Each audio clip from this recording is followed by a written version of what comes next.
Hey there, welcome to the Pawpaw Chronicles with Jim Dingus. Well, yesterday I started grafting on this tree and I shared the very first graft that I did was right here. And we got a cleft graft here, cleft there, and a cleft graft there. And there's one cleft graft right here. This graft and this graft is tongue and whip. Now, I went a little bit further out than I wanted to right here and right here. And I want to try and stay as close to the tree as I possibly can so the energy can make it to the scion quickly. Now right here, I thought about grafting on each one of this split right here. But something I'm going to try and show you that I have done before. What I'm going to do is I'm going to take it closer to the tree. You see how big that stem is, and look how small the scion is. Now, what I'm going to do is, I'll just cut it off right here. And you can see we got growth going on. So it's actively growing. This right here, this right here, this right here, and this right here was last year's growth. And these two limbs fed last year's growth. But as I said, I want to get closer to the tree. Throw this off to the side. Now, as I said, the scion is a little small. Well, it's extremely small. You can see the difference there. What I'm going to do is what I call an inlay graft. A lot of people call it a bark inlay. And what I want to do is clean it up a little bit.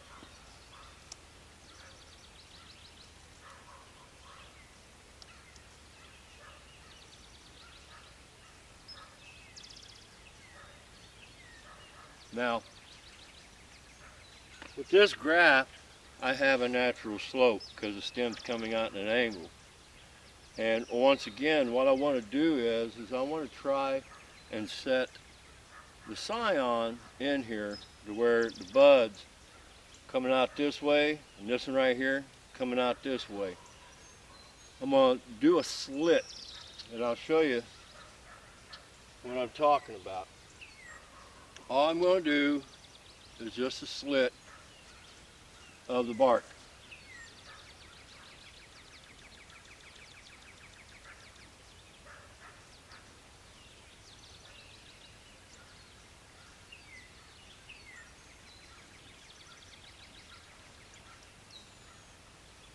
There, I slit that bark. And now what I want to do is come in here and gently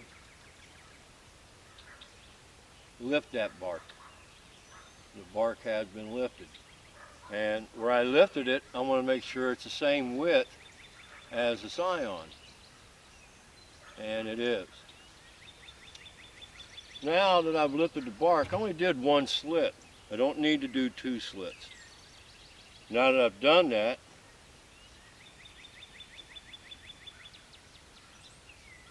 see, that's going to go like this, so I want to turn that just a hair. And I'm going to come back.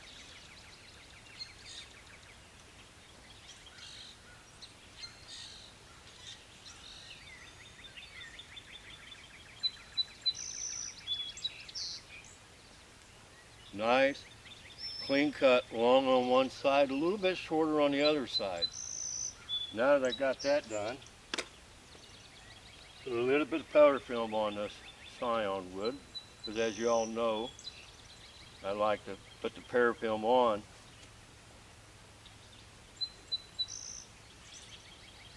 prior to sticking it into the rootstock, because once it's in there, I want it to stay put. Now, with a bark inlay, a lot of people do two slits. You got a flap, you pull the flap, and once you do that, what, in my opinion, you've done is you created a weak point.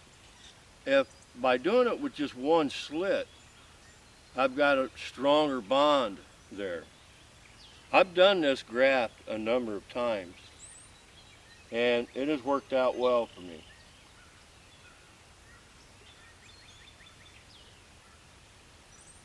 Let's get this scion wrapped up. And as I said, I've done this before. It works. Not all grafts work out though, I will tell you that. I did this on a sunflower last year, and I believe I shared it, something about it. And the one thing I will say, those took off. The sunflower, that stem, I mean, it's way out here, probably about 2.5, almost 3 foot long. There's one on each side of that tree up there. Now, I've got where I wanted, and now it's time for me to just, once again, lift that bark gently with my fingernail, tuck in behind there, and push it down in to where I want it. There we have it.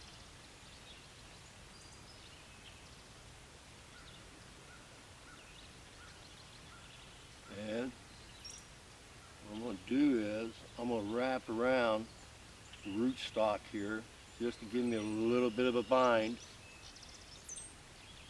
and work with it. Stretch my parafilm. Come up over the top because you want to cover that. You want to make sure that's all completely covered, because the last thing you want is moisture going down in there. You want to keep the moisture out of there.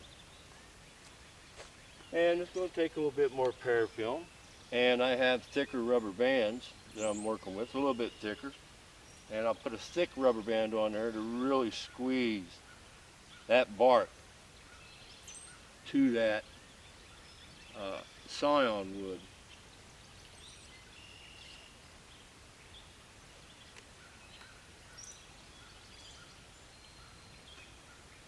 I have done bark inlay on a tree out back where I cut 2 slits the size of the scion, filled it back, stuck scion in, pulled it back together, but I ended up bracing it with some type of flying beetle there. And I did an oak tree over there that I believe I've shown, and I've done the same thing. I put a stake behind it to stabilize it. It's been 2 years, and I just recently took that stake off. It's pretty much calloused completely over. But this is a type of graft that's kind of odd. People probably looking at it and say, what in the world is he doing? Well, I just came over the top, and I'm going to wrap around to the bottom. And I want to keep a tight pull on that. And then I'm going to come back up. I'm going to go over the top again, and over the top again. I want to keep that contact with that scion and the rootstock together. You see, I'm really covering that wound up heavily because we want to make sure that it works. It's just a different type of graft. I've done it before, and I enjoy grafting, as you all know. Now I got a complete coverage all over the top of that. Like I said, you don't want moisture getting in there. This is a way that I've come to find that works out. It's got a runoff, and if all things go well, this will begin to grow, and it'll grow around that cut. And as I said, I've got thicker rubber bands here to work with, because I want to really bind that up good.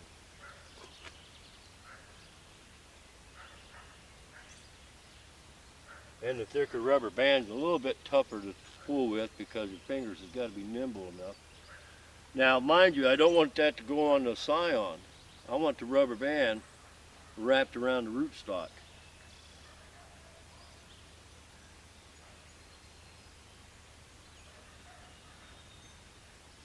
And I'm stretching that rubber band as I go.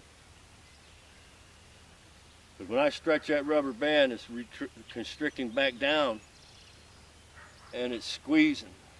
And that's what I want it to do. I want it to squeeze I want it to mash those two cambiums together.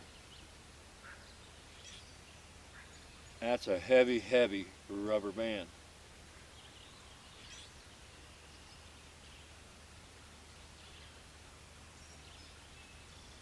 You can see how tight that is.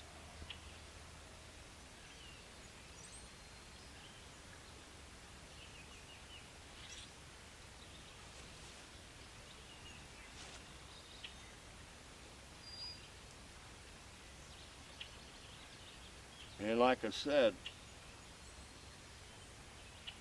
that thicker rubber band is a little bit tougher to work with, but it gives me a good binding feature on there. Now we'll wait and see, and as it takes off, I'll give the rubber band probably about a month. Take the rubber band off, and I'll take a little bamboo stick back behind here, and I'll wrap it up with parafilm between the scion wood and the rootstock just to stabilize it.